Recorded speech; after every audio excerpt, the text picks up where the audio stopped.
안녕하세요. 오늘은 39문부터 41문을 간략하게 살펴보겠습니다.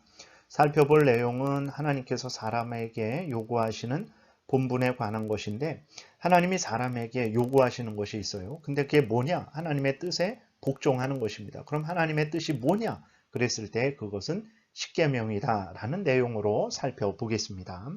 39문 문답을 하겠습니다. 하나님께서 사람에게 요구하시는 본분은 무엇입니까? 답. 하나님께서 사람에게 요구하시는 본분은 하나님이 계시하신 뜻에 복종하는 것입니다. 계시하신 뜻에 복종하는 것이 이제 우리의 본분이죠. 하나님이 그걸 요구하세요. 그럼 계시하다라는 게 무엇이냐? 계시하다라는 말은 이렇게 덮어진 것을 드러내어서 알려주는 거예요. 이렇게 감추어진 것을 이렇게 밝히 드러내는 것을 계시한다라고 말합니다. 다시 말해서 인간은 스스로 하나님과 하나님의 뜻을 알 수 없습니다. 그렇죠. 우리 인간은 죄로 오염되고 부패되었죠. 악한 사탄마귀의 종로를 타고 있죠. 그러니까 인간은 스스로 하나님을 알려고 하지도 않고 또 알 수도 없어요. 언제 하나님을 알고 하나님의 뜻을 알 수 있냐? 하나님께서 하나님에 대해서, 하나님의 뜻에 대해서 인간에게 알려주셔야만 하나님을 알 수 있고 하나님의 뜻을 알 수 있는 거예요. 그렇게 그랬을 때 하나님이 이제 하나님에 대해서 또 하나님의 뜻에 대해서 인간에게 알려주시는 것을 계시라고 이렇게 말을 합니다. 계시하신다 이렇게 말을 해요. 그럼 다시 2번으로 이제 넘어가서 그럼 왜 하나님의 뜻에 복종하는 것이 인간의 본분입니까? 그러죠.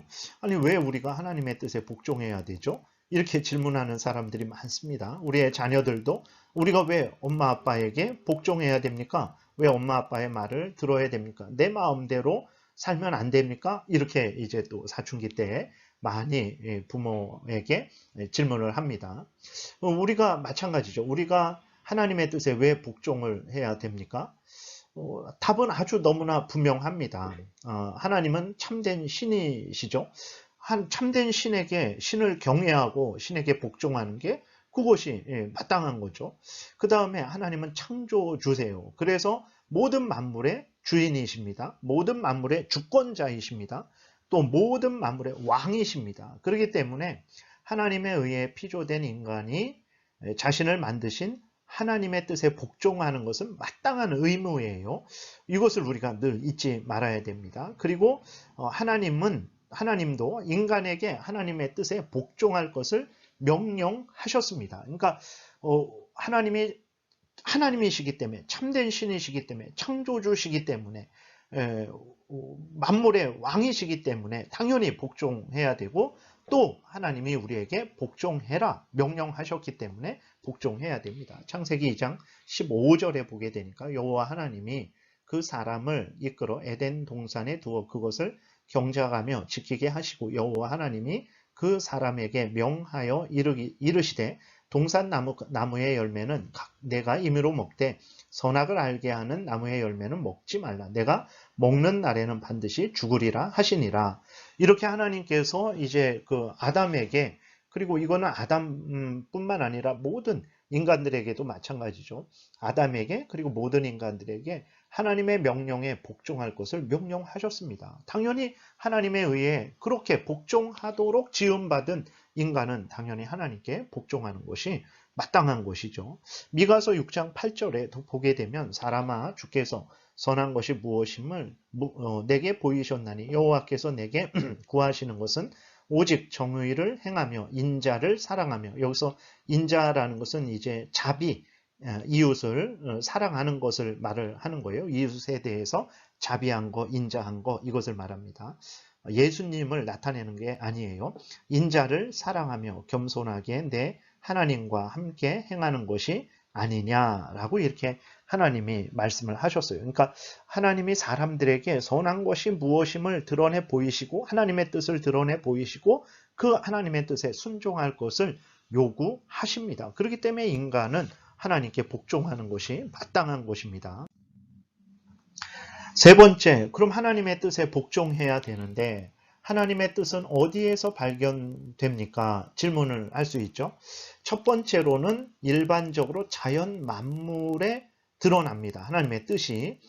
그러나 자연 만물에 드러나는 그 하나님의 뜻은 죄인들이 구원 얻기에는 불충분합니다. 하나님을 모른다는 핑계를 댈 수 없을 정도로는 충분하지만 구원 얻기에는 불충분합니다. 그러니까 자연 만물에 드러난다. 거기에는 인간의 양심도 포함되는 거죠. 인간의 마음속에 하나님께서 이제 하나님의 뜻을 희미하게 남겨두셨어요.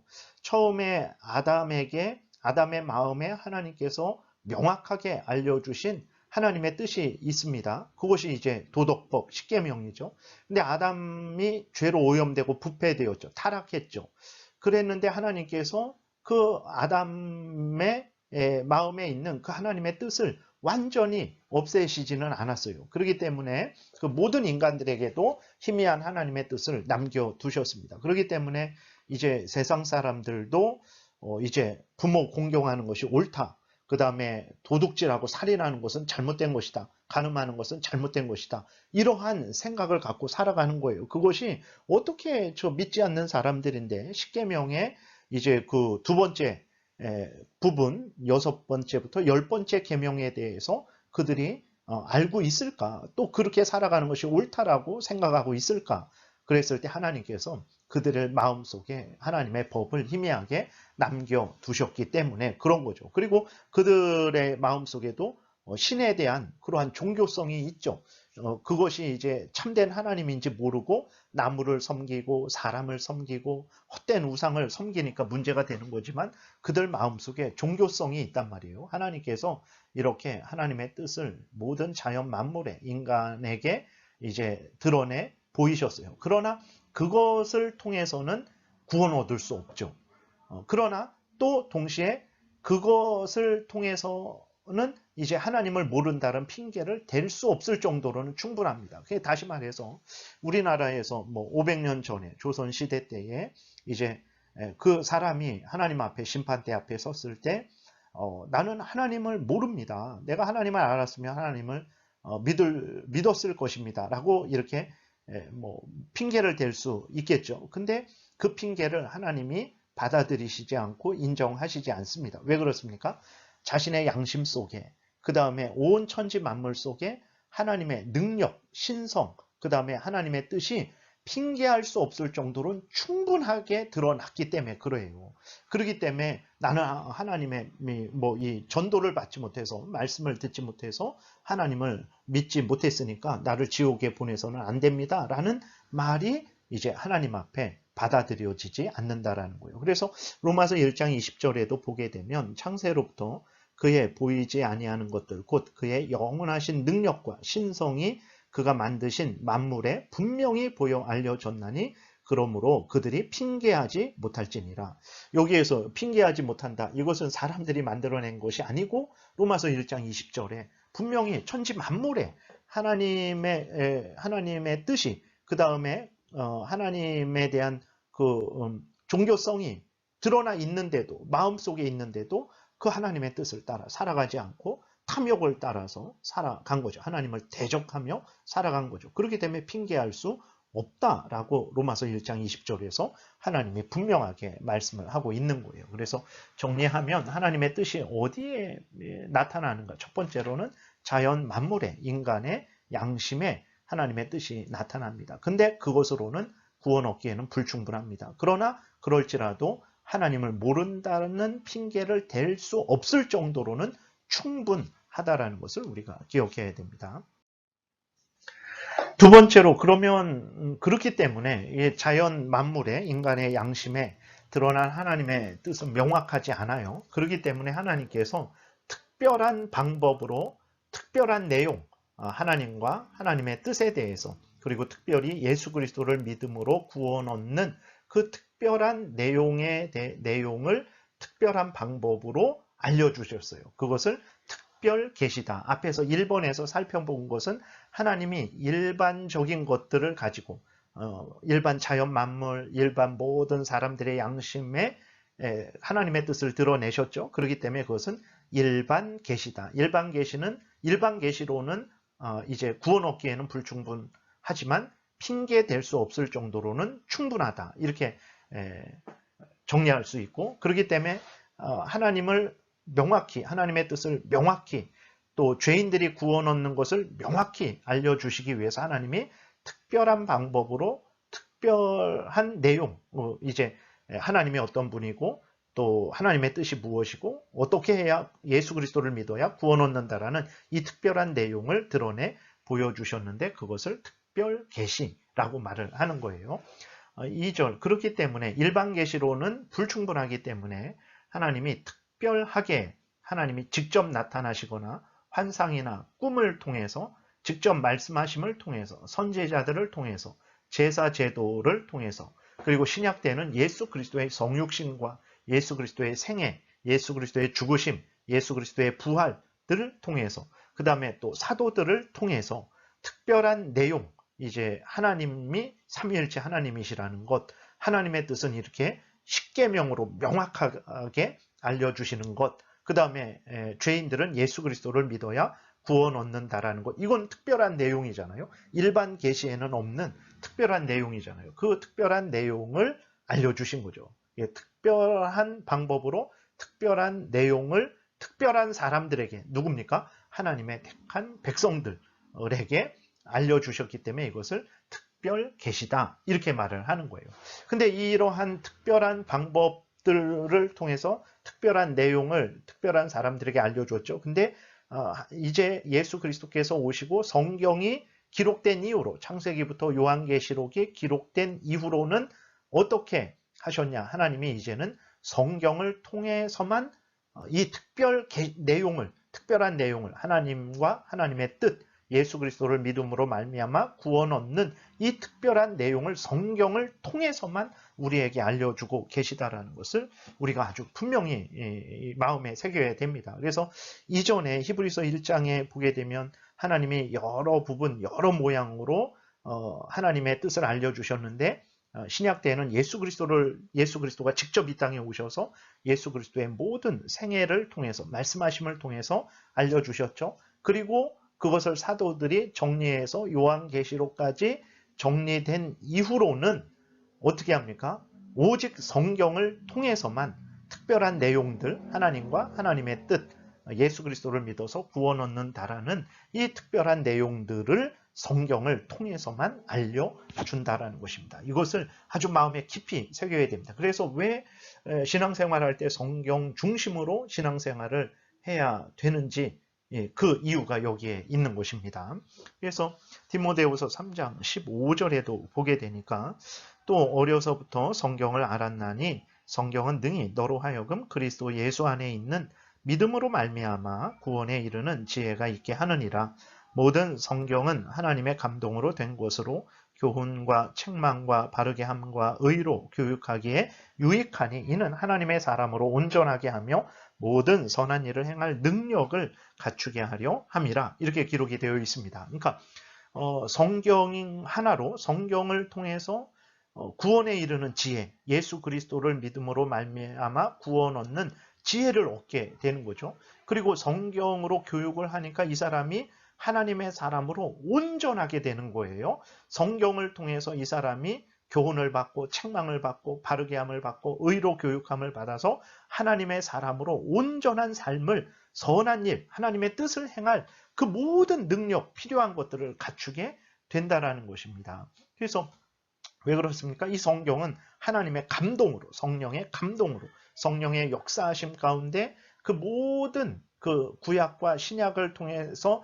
드러내셨던 하나님의 특별한 방법으로 특별한 내용을 드러내셨던 것들을 다 성경에 가장 필요한 것들을 기록하셔서 우리에게 주셨기 때문에 이 성경 하나만으로도 충분하다라는 거예요. 그래서 성경을 통해서 예수 안에 있는 믿음으로 말미암아 구원에 이르는 지혜를 얻죠. 성경으로 교육받아서 하나님의 사람으로 온전하게 되는 거예요. 모든 선한 일들, 신앙생활, 일상생활을 온전히 살아갈 수 있는 그 지혜와 능력을 성경을 통해서 얻게 된다라는 것입니다. 그래서 지금 하나님의 뜻이 어디에 드러났는가 그랬을 때에 이제 정리하면 일반 자연 만물에 그 다음에 인간의 양심에 드러났어요. 그러나 너무 희미하죠. 그걸로는 온전히 하나님을 섬길 수 없고 이제 구원 얻을 수 없죠.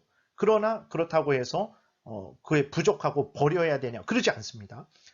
그렇지만 그것으로는 구원을 얻을 수 없지만 핑계할 수 없을 정도로는 충분하다라는 것을 우리가 기억해야 되는 것이고, 그 다음에 그렇기 때문에 하나님이 이제 특별한 방법으로 특별한 내용을 이제 하나님과 하나님의 뜻에 대한 구체적인 거죠. 그 다음에 예수 그리스도를 믿음으로 말미암아 구원 얻는 그 특별한 내용을 특별한 사람들에게, 하나님의 택한 백성들에게 알려주신 거죠. 그게 특별 계시예요. 그리고 그 특별 계시가 성경이 기록된 이후로는 이제 그런 방식은 멈추어지고 오직 성경을 통해서만 우리에게 하나님과 하나님의 뜻, 예수 그리스도를 믿음으로 말미암는 구원에 이르는 지혜를 성경을 통해서만 알려주는 거예요. 그래서 지금 남아있는 특별 계시는 무엇이냐 그랬을 때 오직 성경밖에 없는 거예요. 성경을 떠나서는 하나님도 알지 못하고 하나님의 뜻도 알지 못하고 하나님의 뜻대로 살아가지도 못하는 거죠. 구원 얻지도 못하는 거예요. 오직 성경을 통해서만 이 모든 것을 우리가 알 수 있는 것입니다. 참고로 우리는 일상을 살아가면서 하나님의 뜻을 찾죠. 하나님의 뜻이 무엇입니까? 라고 이렇게 찾는단 말이에요.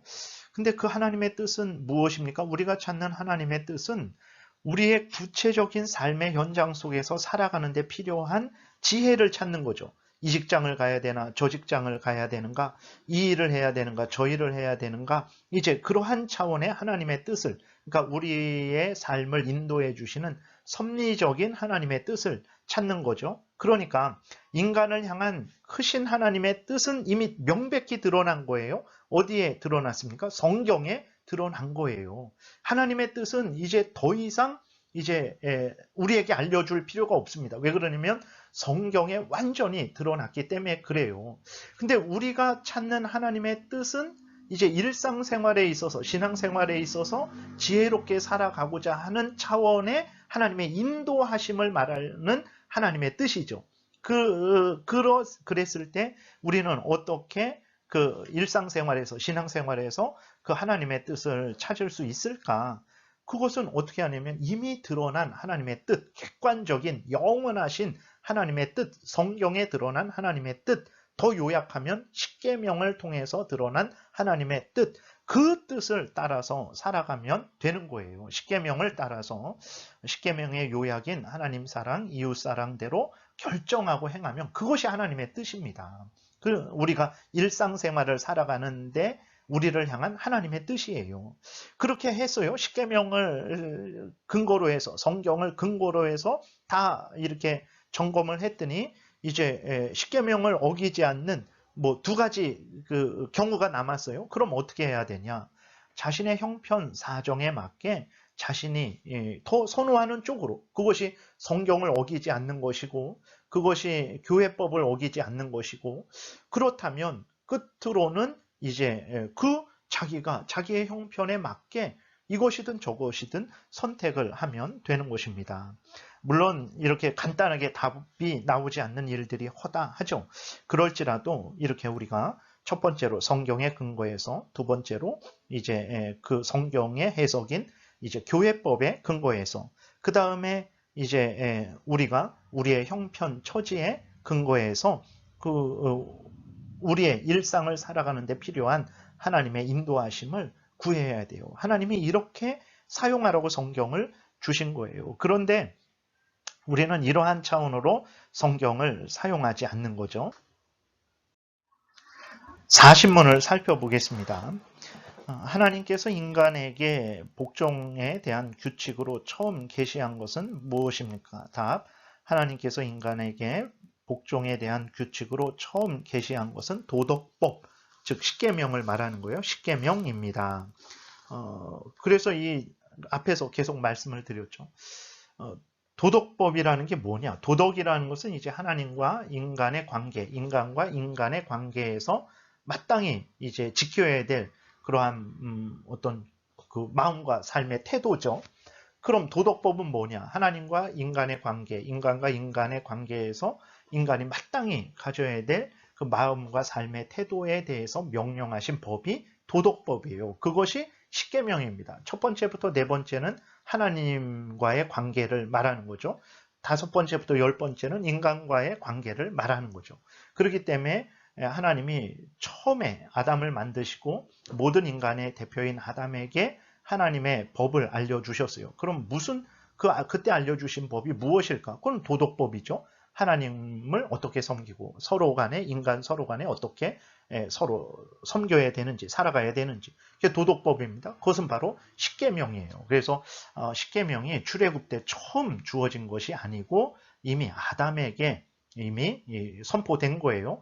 십계명, 시내산에서는 그 십계명이 이제 그 돌판에 기록되어서 명확하게 10가지 계명의 형태로 우리에게 주어진 거죠. 이미 그 주어진 것은 처음부터 인간을 창조하셨을 때부터 하나님이 인간들에게 그 십계명을 주셨다라는 것을 우리가 분명히 기억을 해야 되는 것입니다. 그렇기 때문에 이 십계명은 모든 인간들이 지켜야 될 법입니다. 그리스도인만 지켜야 될 것이 아니고 모든 인간들이 지켜야 되는 거예요. 근데 지금 불신자들이 지키지 않고 있죠. 하나님의 법을 지키지 않은 것에 대해서 이제 마지막 때에 심판을 받게 될 거죠. 41문, 이 도덕법이 어디에 요약되어 담겨 있습니까? 이 도덕법은 십계명 속에 요약되어 담겨 있습니다. 앞에서 말씀드린 거예요. 정리를 하면 처음에는 모든 인류의 대표인 아담에게 알려졌습니다. 두 번째, 아담과 하와가 범죄하여 죄로 오염되고 부패되었을 때 하나님은 이 법을 완전히 거두지 않으시고 죄인들의 양심에 희미하게 남겨두셨습니다. 로마서 2장 14절. 율법 없는 이방인이. 그렇죠. 율법 없죠. 십계명이 이방인들에게 주어지지 않고 이스라엘에게만 주어졌잖아요. 그래서 이방인은 율법이 없죠. 십계명이 없죠. 근데 뭐라고 말합니까? 본성으로 율법의 일을 행할 때에는 이 사람은 율법이 없어도 자기가 자기에게 율법이 되나니. 무슨 말입니까? 본성에 그 양심에 십계명이 희미하게 기록이 되어 있는 거예요. 하나님의 법이. 그래서 십계명이 없어도 그들은 십계명을 따라서 살아가고 있는 거죠. 물론 온전히 살아가지 않죠. 자기 탐욕을 따라서 살아가지만 그래도 앞에서 말씀드린 대로 불신자들도 종교성이 있다고요. 신에 대한 개념이 있어요. 그래서 자기 불신자들도 이신 저신 그것이 거짓된 신이고 우상이기 때문에 문제가 되는 거죠. 문제가 되지만 신을 믿는다고요. 그 다음에 또 하나는 이제 말씀드린 대로 살인이 나쁘고 간음이 나쁘고 도둑질이 나쁘고 불효가 나쁘고 뭐 이런 것들을 알고 살아가는 거예요. 그건 그 사람의 본성이 자기에게 율법이 되는 거예요. 그러니까 핑계할 수 없다 그랬잖아요. 그 로마서 1장 20절에 근거해서. 그러니까 그렇게 핑계할 수 없는 거예요. 그 마음속에 자기들이 율법이 기록되어 있기 때문에 십계명을 받지 못했을지라도 핑계할 수 없는 거예요. 그렇기 때문에 여기에서도 15절에서도 이런 이들은 그 양심이 증거가 되어 그랬어요. 그 생각들이 서로 고발하며 혹은 변명하여 그 마음에 새긴 율법의 행위를 나타낸다 그랬습니다. 그러니까 이 불신자들도 자기 마음속에 이거 간음하면 나쁜데 살인하면 나쁜데 이런 마음이 있는 거예요. 그렇기 때문에 그것들을 생각하고 그것들을 행하지 않으려고 이제 노력하고 다른 사람이 그렇게 잘못했을 때 잘못됐다고 말하고 그 모든 것을 통해서 하나님의 율법이 자기들 안에 있다라는 것을 스스로 증거하고 있다라는 거죠. 그렇기 때문에 나는 하나님을 모릅니다. 하나님의 뜻을 몰라서 이렇게 된 겁니다라고 핑계할 수 없다라는 것입니다. 그 후에 3번 시내산에서 두 돌판에 십계명으로 명백히 남겨두셨습니다. 그러니까 우리는 특별한 은혜를 받은 거죠. 하나님이 정말 아주 명확하게 돌판에 십계명으로 아주 명백히 기록하셔서 우리에게 주셨기 때문에 우리는 참으로 하나님의 크신 은혜를 받은 거죠. 근데 우리가 이 하나님의 십계명을 따라 살아가야 됩니다. 근데 주의할 것은 십계명을 우리가 반드시 따라야 됩니다. 신앙생활 할 때에도 일상의 삶을 살아갈 때에도 반드시 십계명을 법칙으로 삼고 살아가야 되는데 구원 얻기 위해서 십계명을 지키는 것이 아닙니다. 구원 얻기 위해서 지킬 수가 없어요. 왜 그렇습니까? 우리는 다 죄로 오염되고 부패되었기 때문에 하나님의 법을 싫어하고 하나님의 법도 알지도 못하고 또 행할 마음도 없고 행할 능력도 없는 자들이죠. 근데 왜 우리에게 이 십계명을 지키라고 하는가? 구원 얻으라고 지키라는 게 아닙니다. 구원은 이 죄인들의 구원은 예수 그리스도를 믿어서 얻게 되는 거죠. 그럼 왜 우리로 십계명을 지키게 하는가? 그랬을 때 그것은 이제 우리가 예수를 믿어서 하나님의 자녀가 되었잖아요. 우리의 하나님이신 우리 아버지 되신 하나님의 뜻이 무엇입니까? 십계명이에요. 그러니까 우리가 하나님의 자녀가 되었으니 우리 하나님의 뜻인 십계명을 따라서 교회 생활, 가정 생활, 직장 생활 모든 삶을 살아가는 것입니다. 그러니까 구원 얻은 자에게 하나님의 뜻으로서 주어진 거죠. 그래서 구원 얻은 자가 하나님의 자녀된 자가 하나님의 뜻을 따라 삶을 살아가라고 하나님이 명령하시는 것이지 우리에게 십계명을 지켜서 구원 얻으라고 명령하시는 것은 아닙니다. 그러나 물론 이제 불신자들은 이 십계명을 반드시 지켜야 돼요.